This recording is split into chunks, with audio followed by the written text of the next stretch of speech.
We lived an ordinary, peaceful life in a quiet suburb outside Seattle.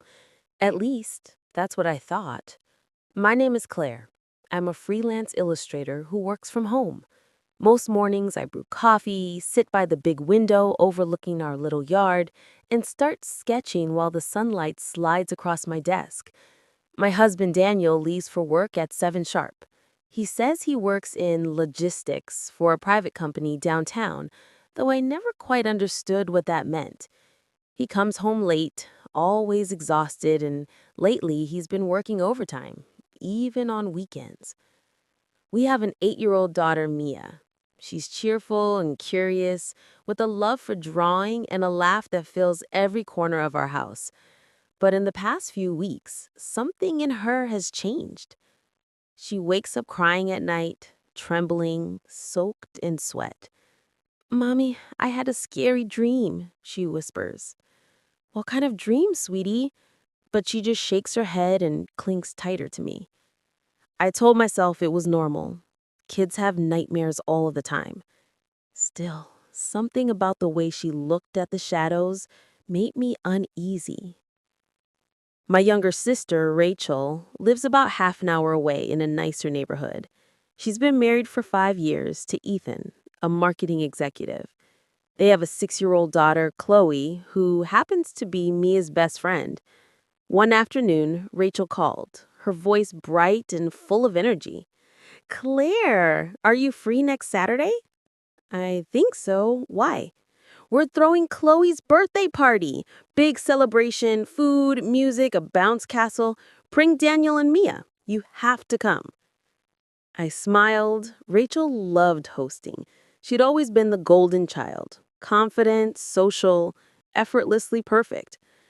Our parents died when we were young, and she'd taken that role of holding everything together. Seeing her happy always warmed me, even if her life seemed like something out of a magazine spread. Still, something about her recent behavior unsettled me. She kept asking if Mia could sleep over. "Chloe's been begging to have her stay the weekend," she'd text. Or, "Why don't you let me take Mia for the school break? It'll be fun." I appreciated the kindness, but every time an instinct inside me screamed no. I couldn't explain why. I just didn't want Mia away from me. That Friday, I took Mia shopping for Chloe's gift. We picked out a soft, lavender stuffed bunny and a few picture books. Mia watched the clerk wrap them, her eyes distant. "She'll like it, right?" she asked softly. "Of course," I said, touching her hair. "Tomorrow's going to be wonderful." When we got home, Daniel was already there, standing in the kitchen with a mug of coffee. "You're home early," I said, surprised. "Yeah," he said, his eyes fixed on the window. "I wanted to spend tomorrow with you and Mia, the whole day." Something in his tone carried a quiet weight, but I didn't press. I was just happy he'd be there. That night, as I tucked Mia into bed, she asked, "Mommy, will you stay with me the whole time tomorrow?" "Of course." "I promise." "Promise?" "Promise." Her small hands trembled in mine. I kissed her forehead, telling myself it was just nerves about the party. Saturday came, bright and clear. The air smelled like rain and leaves. Daniel drove while I sat in the passenger seat, and Mia in the back, hugging her stuffed bunny tightly. "Are you excited, honey?" I asked. "Yeah," she said faintly. Daniel kept glancing at her through the mirror. His face was calm, but his eyes were alert, watchful in a way I hadn't seen before. Rachel's neighborhood was beautiful. Big houses, manicured lawns, luxury cars in every driveway. Her house was easy to spot with all the balloons and a colorful bounce castle out front. Rachel rushed out to greet me, beaming. "You made it," she said, hugging me tightly. "Mia, you look so adorable." Inside, the house was buzzing with relatives and neighbors. The table overflowed with catered food, and Rachel's husband, Ethan, was charming guests with his easy smile. "Hey, Daniel," he said, shaking my husband's hand. Daniel's reply was polite but stiff. His grip looked firm. Too firm. I brushed it off. Men sometimes have strange, unspoken tensions. "Come on, Mia," Ethan said, smiling down at her. "We've got a new playroom in the basement."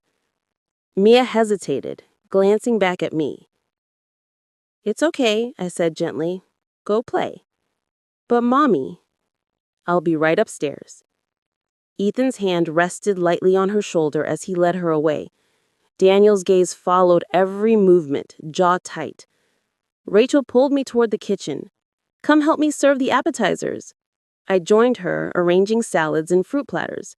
The conversation was mostly about Rachel's new kitchen renovation, her husband's big promotion, and how perfect their life was. I smiled, but deep down, I felt that same, inexplicable unease. Then my phone buzzed. It was Daniel. When I answered, his voice was low and trembling but commanding. "Claire, get Mia and leave the house, now." "What? Why? What's—" "Don't ask. Just go. Take her and get out." The call ended before I could speak. My heart began to race. Everyone in the kitchen was staring at me. "Everything okay?" Rachel asked, her smile faltering. Without a word, I bolted out of the kitchen, down the hall, and toward the basement stairs. The basement was dimly lit, the air oddly still.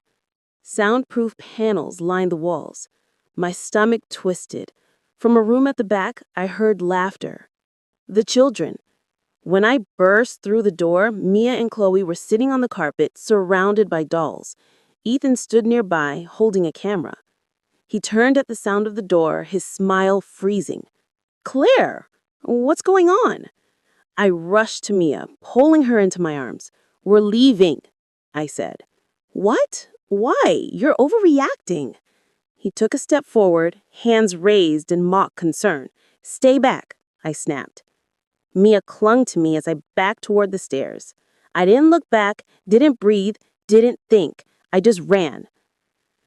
In the living room, the guests froze as I passed. Rachel rushed forward. "Claire, what's happening?" "I'm sorry," I said, pushing past her. "We have to go." "Wait," she called after me. I didn't stop. Outside, the air hit cold and sharp. I ran across the street to our car, threw open the door, and buckled Mia inside. Then sirens. They started faintly, then grew louder, filling the entire neighborhood.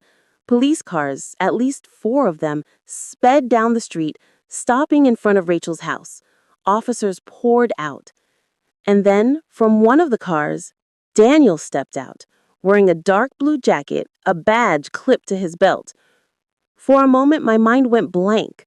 My husband, the man I thought worked in logistics, was standing there, giving orders to a team of officers. Rachel stood frozen on her porch. Ethan's face went pale. Within minutes, 2 officers dragged him out in handcuffs. Rachel screamed. "What are you doing?"